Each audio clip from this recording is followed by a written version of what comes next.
Hey, what's up? Ian here, and this is Hiby's collaboration with Faudio. It is the Project Ace single dynamic driver IEM. Retail price for this is 250 bucks. I've unboxed this, I've measured this, and I gave you guys my first impression of it in my live stream. If you haven't watched that video, do check out the link somewhere up there.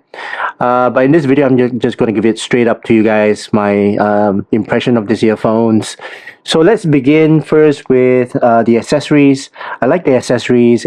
At 250 bucks, the accessories are actually of good quality, except for the ear tips. Ear tips, I'm not too, happy with it. Firstly, it doesn't give me a seal, and also it feels quite. I mean, it's of high quality, but feels a bit too smooth, and also doesn't feel comfortable in my ear. So yeah, kind of disappointed with the ear tips. I don't use foam tips, by the way, so yeah, I'm not a fan of foam tips as well. But other than that, I'm very happy with the carrying case. I'm very happy with this cable. This cable comes with interchangeable connectors, so you can choose either 3.5 or 4.4. Usually when I'm on my laptop or my Mac, I'm using the 3.5, or if I'm on my DAC or my dongles, is 4.4. So that's for the accessories. Now, aesthetically, the design and build quality of these earphones is actually pretty good. It looks quite unique. It's got this hexagon shape to it, and it's built like a tank, made of aluminum alloy. And overall, a very nicely built and designed IEM, and it's in blue color, which is my favorite color. Right, so but aesthetics is aesthetics. Basically, an earphone, most importantly, needs to sound good. So let's talk about the sound of this. The technical performance of this is all right for 250 bucks. It does pretty well technically, and overall resolution of this is pretty reasonable. I've increased the volume. I listen to the bass. I don't get much distortion from the sound, and overall it sounds clear to me, and much cleaner than some other IEMs at this price point. But other than that, resolution wise, is actually pretty good. The overall soundstage is intimate. Is actually small. It's a pretty small space, but it does have some air to the soundstage, so it's not so claustrophobic. Female vocals, especially, they sound pretty close and up close to you. But I feel that they are actually quite airy, and the instruments are well placed out and well spaced out as well. Even though it's a small soundstage, but instruments are well separated, percussions as well, and also the overall layout of the soundstage is very natural, as per what the artists want us to perceive when they recorded the song. Now, in terms of the details retrieval on this is fantastic. A lot of nuances can be picked up, and micro details are spot on this IEM. So very clean and clear sound and detailed as well. So that's for the technical performance for this. Now let's talk about tone and timbre. The tone and timbre for this is quite unique. It's got this odd, lean, neutral sound, but at the same time, it's got this warmth and texture to the overall tone. So I would say the tonality of this is quite unique. But 250 bucks, I don't think I've heard this tonality anywhere else. So it's a pretty unique tone and timbre on these earphones. Now let's talk about the overall sound signature for this, and let's start off with the sub bass. Sub bass is a bit rolled off, but it's got good note weight. In fact, very good texture to the sub bass as well, but it's a little bit rolled off, so not much extension to the sub bass.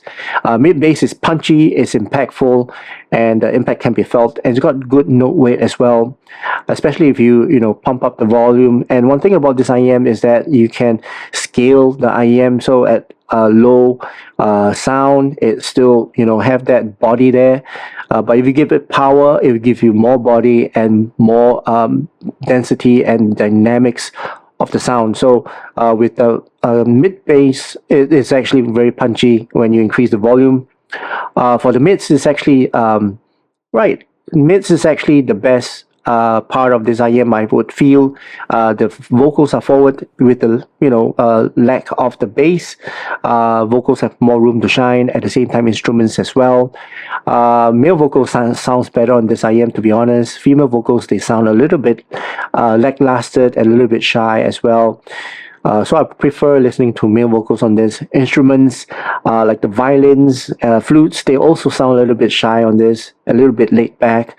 But electric guitars and those shakers and all that, they sound really good on this IM. So instruments, they sound really nice and clean on this IM. Now, in terms of the pinna gain to the treble, I find that it's a little bit shy as well. It's not as intense, it's not as spicy. Sometimes when I'm listening to my music, I want a little bit of intensity to the gain to the treble, so that I get a little bit of toe tapping, a little bit of head bobbing. But for this, it does a bit safe, right? It's a little bit on the safer side for the pinna gain. But the good thing is that it does not sound shouty or intense or spicy and honky as well. So it's a pretty alright tuning for the pinna gain. Now, when it comes to the upper treble, it's dark, a bit darkish, not too much energy. At the same time, it's not too bright. So to me, it's a smooth and mellowed down type of treble. So if you're a treble head, you want a little bit more spice, a little bit more brightness, then this IM is not going to do it for you. But if you're sensitive to treble, then this is a very good IM, especially if you have a combination of classical listener plus sensitive listener to treble. Yeah, and then this is IM for you. So treble wise, it's a bit darkish. At the same time, it's got a bit of air. If you look at the tail end, it spikes up a little bit more. So it's got a bit of airiness to the treble. So the roll off is pretty alright. It's not too cut off. It's not too abrupt, so that it doesn't sound unnatural. All right, so that's the entire sound of this Project Ace. And who do I think is suitable for? It's more suitable for classical and jazz and I would say instrumental listeners.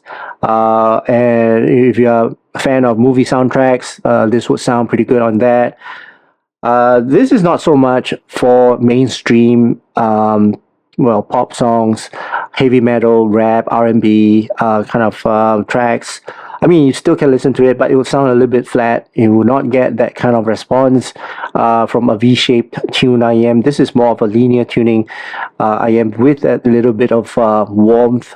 And I do appreciate that, because I'm a classical listener as well. So sometimes I do like that kind of warmth and not too sterile when I'm listening to my classical music. And overall is a pretty good listen at $250. So yeah, it is not for everyone. I would say $250 is not cheap. It's pretty expensive, and especially for those who want to have just one IM, that's pretty good. But if you want to have a collection of IMs like me, then this is going to be a costly investment. But all that being said, I think this has got all that being said, this is got a very unique tuning. At the same time, you won't find this similar tuning at this price bracket or anything lower than that as well. All right, so that's my overall impression and review of this Hiby's collaboration with Faudio Project Ace. I hope you guys enjoyed watching this video, and if you did, please give this video a thumbs up, and also please don't forget to subscribe to my channel. That's it for now. I hope you guys have a great day ahead, and I'll see you again in my next video. Cheers.